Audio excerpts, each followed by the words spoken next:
It's very nice to have you back. As we said in the introduction, it's been 6 years. And I know that I've heard you talk about it and you considered different projects before you finally landed on R.M.N. as the film to make. I'm just curious, maybe you can talk us through that process, because this feels very much like a film about and for today. Thank you for the question. Actually, to be honest, this is the most difficult decision I need to make in between the films. What am I going to talk about next? Because I feel that we're making too many films today before knowing precisely what we want to say. I have this feeling that there's a lot of content nowadays and a lot of noise. So whenever I make a film, I try to make sure that I'm speaking about something that's relevant and important for me to start with, but as well for the audience. And I think that every time what I'm trying to do is to see if through cinema I can do this kind of a snapshot of the state in which the society is at a certain point. And this is why I ended up making this film, because after considering a lot of other things, I thought that this speaks a lot about the state of the world today, not just about Romania, not just even about Europe, but about the state of the world, and also about who we are as people and how we relate to the other, and about this, anxiety that we all feel today. There's something floating in the air. Things do not seem to go to the right direction. And I thought this is relevant and important enough. And I hoped that people would understand that, even if this is through a tiny little story in a village, I talk about, things that could happen everywhere, about which we need to consider and to think about. But can you tell us a little bit about the specific story, and because it has a basis in real life? Yes, the specific story happened in the February 2020 in Romania, in Transylvania, which is part of Romania, in this village inhabited mostly by Hungarians, so very close to what you see in the film. And there was this bakery where this lady was trying to hire foreign workers, and the community protested. So that part of the film is very close to the original incident. And then they even had this kind of reunion that you see in the film, and somebody recorded this, and it was placed on the internet, and a big scandal started, and this became news all over Romania, and then even in Europe. And why, xenophobia is pretty much present everywhere, but this was news because you wouldn't expect a community which represents a minority to be so intolerant to people coming from somewhere else. You would imagine that they would have somehow more understanding and tolerance, and it was the other way around. But then what I did, I was following the case for a while, and I wrote a version of the screenplay, and then I went over there, and people were kind enough so I could talk to them. I talked to the lady, I talked to the workers, and little by little, I learned about the situation. And actually what's important, and what was important for me, is to encourage this idea that even in a situation like this, which seems very clear, you need to engage into a dialogue and to listen to the other. Because there's something happening today, there's this political correctness that prevents people from saying what they feel, but this won't change what they feel and what they think, only what they say. So I think that if we want to change something profoundly, we still need to let them speak out, and then we might change something. Yeah. To come back to what you were saying, I'm curious if you could say a little bit about just the conversation around this case in Romania, and also want to hear more about. You said that the extraordinary scene in the film, the long shot, which I think is like 17 minutes. So that is you wrote that based on an actual recording of an actual like town hall meeting. Yes, it doesn't replicate what happens there, but there was a raw model. And, I know from, since some years now that I'm going to shoot in just one shot per scene. So I knew that this was going to be one shot. Originally, it was having, some 26 pages, but I managed to have it a 17 minutes shot because I learned, while rehearsing that I needed to challenge a kind of decision that you make as a filmmaker. Normally you write the lines one after the other. Right. This is a screenplay. But actually the situation needed that people speak at the same time. And that was difficult in staging that situation, to teach the actors how to speak at the same time. That's not easy. And it wasn't easy for anybody. Normally, I don't know, in theater, they would need a couple of weeks to stage such a scene. I had 2 days. And the first day was a disaster, I have to say. Sorry, yeah. And, I'm very kind with actors and, very, very friendly, but that night I wrote them a little email. And I said, look, listen, people, this is the most difficult thing I ever did, and it's going to be the most difficult scene you're ever going to do in your life as film actors, so just please know your lines. Besides this, I'm going to handle it somehow. And they did. And the second day, the second thing that I did was that, for once I encouraged the extras not to fake their reactions, because, you have a lot of ADs on the set and they keep saying, shut up, the actors are focusing here. But, actually that didn't correspond to the energy of the situation. So at some point I told them, actually, no, you don't have to shut up. Just, react the way you react, because, for once I have this opportunity of portraying the really, collective character. And I really wanted to portray into the scene a lot of things, this way in which you pass from an individual and you lose your personal opinion and you get to be this little sheep in a group. And the other thing that I was trying to investigate with this scene is, I feel that democracy is a bit tired, to be honest. And we got to the limits of democracy the way we knew it, because I think that nowadays, unless you invest the right amount of energy into educating people and making sure that you're delivering them the right information, if you simply ask them what's their opinion, you might get the wrong results. It's still a democratic process, but it doesn't lead you to the right results. And from this perspective, for me, this is a scene that speaks about this need of defending your point of view, even against everybody else, because you might be right. And therefore, I was having kind of a lot of objectives for this scene, and of course, a lot of difficulties of really staging it. I had 3 actors speaking behind the camera for 17 minutes. They really don't like this. I mean, but I had an idea. I invented a second camera from the situation, like a journalist shooting them. And I was clapping for both these cameras. And I suspect they knew that I'm not going to use them. Told them you were going to cut, or no? Yeah, you didn't. No. You need to be honest. But I did something else. I built in the film, in this town hall, this wall of mirrors in the back of the audience, so that they feel that they are in the shot.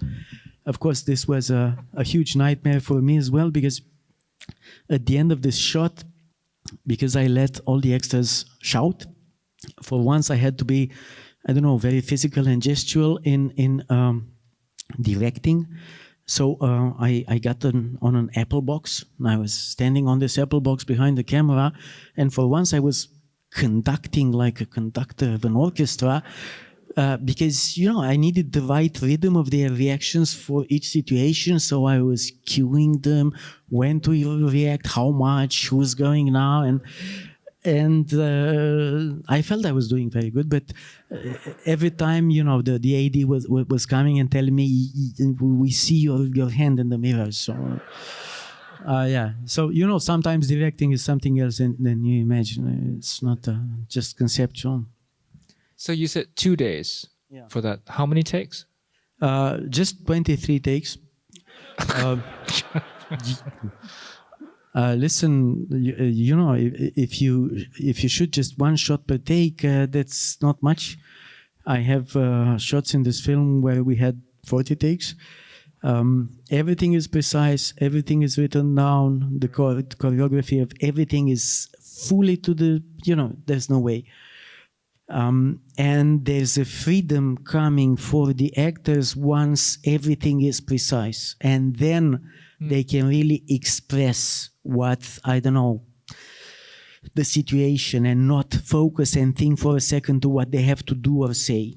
So this is why we rehearse, this is why we shoot. And actually the first 10, 15 takes of whatever shot are just a rehearsal which we record. But for this scene, we couldn't shoot too many takes because normally I remember after each take what to tell to everybody to improve the scene. This one was too long. I had to rewatch it every time to make notes and to get to everybody. We had 26 people talking in this scene. We had 27 microphones and 3 sound engineers. So the mixer wasn't happy, I can tell you this. Once he got the seat, but still it was very interesting because when we were recording it, I could hear just some sort of a mix down. Of course, I couldn't hear all the 27 microphones, so I had a lot of wonderful surprises in post-production. Listening to each other individual microphone, I discovered a lot of wonderful reactions because I encouraged all of them to react, and I could mix it in such a way in which for once it's kind of like a polyphonic scene, in which if you know the languages, besides the main dialogue which is being translated, you can pick up what you want to listen from the others. And there's a second level. And, I was very proud because I thought, this is like the Bubble Tower, and this is like the Greek tragedy, and this is, I'm having for once this choir, this confrontation between the individually, and the group, which were part of the things that I was trying to, talk about with the film. I'm going to just ask one more and then we'll take a few audience questions. You talked about just trying to capture, like, I think you said like a snapshot of society. And I think that resonates with the title of the film too, right? The idea of like the brain scan. And I think you do this in a lot of your work. And it sounds like for this film, there was a lot of actual research of actual, based on a real life story. I wonder if you can talk about how fiction comes into it for you. Because you are, you make narrative films that are rooted in reality. So I'm just curious about how fiction factors into this process.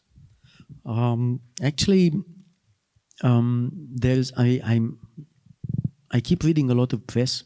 I used to work as a journalist, and most of the things I get inspired from are coming from real incidents. But I'm always taking quite a long time before I understand what that could be speaking about.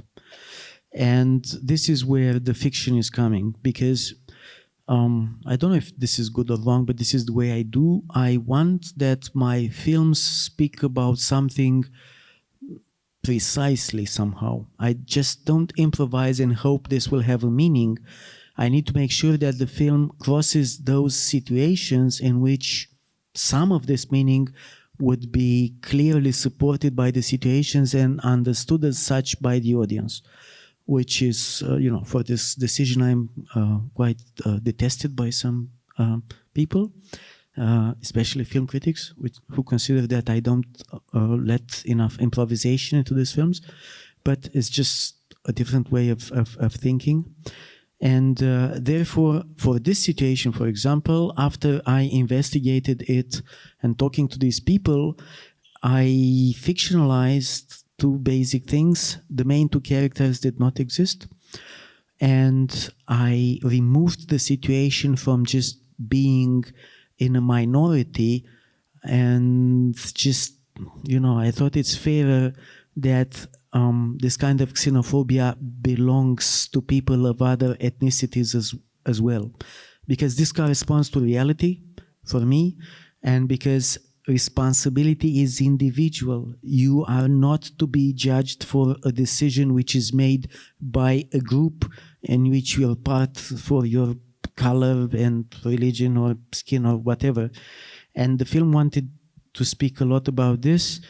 And the other important thing for me is to find the visual equivalent that I needed to speak about things which were very abstract, because that's difficult for a filmmaker. You need to shoot something concrete and precise. But I wanted to speak about this fear and about this anxiety that we feel about the future, and about this fear in front of the other that we don't know, and about this internal conflict that we have, between our more humanistic, empathic side and this animalic, instinctual side. And how do you do this? And then, you start thinking, and I fictionalize, and I make the film cross and all these scenes which support to a certain extent, these ideas. I'm aware that at the end there are a lot of things which are interpretable, but this is not necessarily bad, because a lot of things are interpretable in life as well. And my films are so much inspired by reality and not by cinema. They are very much reality driven, that by the end of writing the screenplay, I make this conscious effort of making everything a little bit loose, including the characters, and allowing some ambiguity to get inside, and making sure that none of the characters represents, a principle, or, my ideas are not in the film in this kind of didactical way or whatever, and they still stay, characters with their freedom and their indecisions, and they make some good choices and some bad choices, and that I am not judgmental up to the end. I just present the context in which some people made some decisions, and I present them for the audience, just to make them aware that the film speaks about them as well. But it's just easier to watch somebody else on the screen to, reconsider some of your personal opinions. I think it's perhaps your most ambiguous ending. I will not ask you to explain it. Somebody else might, but... Yeah, actually, who wants to ask me about it? We only have a couple of minutes, but maybe we can take one or two audience questions, since I know... Look, allow me to start with the ending, because it's just fair to do this. Sorry. Actually, I'm asked several questions about the ending, but there's one about which I can answer. Listen, for me, what's important about this ending is that I speak about these characters, internal struggle, this kind of personality that we all have. We have an inner struggle between this humanistic side, this more empathic side, which is just a thin layer on our cortex, and this very deep down brain forged in millions of years that learned us to survive. And it's this instinctual world of the subconscious. And, by the end of the film, I think that he needs to make a choice between these two worlds, in which, he finds himself. On one side, he has this darkness and this forest, which I hope stands a lot for the subconscious, that, from where all the fears and anxiety is coming. And on the other side, there's the light, the music, the affection that he feels for this woman. And, he needs to make a choice. But more importantly, we need to make a choice. Because, I think that if you're not prepared and you're not aware that you're having this dual side in yourself, whatever unexpected situation will just catch you unprepared, will catch you unprepared, And it's rather the animalic side that will pop out, as you can see in this war happening now in Ukraine. You know, it's very easy with a little bit of propaganda to be able from today until tomorrow to reveal this violent side that we have as humans, and to be able, you know, like this, to torture and kill people. And this is, I don't know, this is troubling. There's something with the brain which doesn't really work well. I'm aware that it's not a very wonderful portrait of humankind, but, you know, it's the way I see things now. I hope you're more optimistic. I think we can take one question. So let's go. Yeah, let's go to you right there. Yeah, thanks. Just quickly, question is about the use of music. A piece of music that's best known for being used in the mood for love. You mentioned. Yes, of course, it's a conscious decision, and it's not only that music. There's another piece of music in the film which stands for the same idea. You know, when she taps the glasses, I will let you discover where that music comes from. You know, this is how you become a cinephile, but it's also from a film. You know, I don't have a lot of film references often, but now I have some. And there's another one that, you know, I will tell you about it. And it's about the sheep, the cattle from the beginning, which somehow, I don't know, stayed with me from modern times, Chaplin's film. I thought that since the film is talking so much about how you lose your individuality and you become a small sheep in a cattle and you conform to the majority, there's something, you know, all the animals in the film have a reason, I can tell you this. I'll get back to the music question. The idea is that if there is something which is very irrational but might help us to get more empathic, that's affection. And that music stands for this unexplainable longing for affection that we all have, despite whatever kind of social differences and opinions we might be having. And this is the only thing that they have in common, the two main characters. They feel very lonely, as we all feel pretty much, because we are born lonely and we die lonely. And then we feel, as long as we're alive, that, you know, we need to have the support of somebody. And sometimes this can go against any kind of logic. And, you know, I hope that by the end of the film, he learns that even if you try to stay aside and not participate and have an opinion about what's happening socially, still you have a responsibility. And the rest of the questions I will answer if you have some more, because I know there are always more questions, and I got this habit. If you're addressing a question to me on the Instagram, I'll be answering. Thank you. Wow. Thank you, Cristian. Thank you for the film, and thank you for being here with us.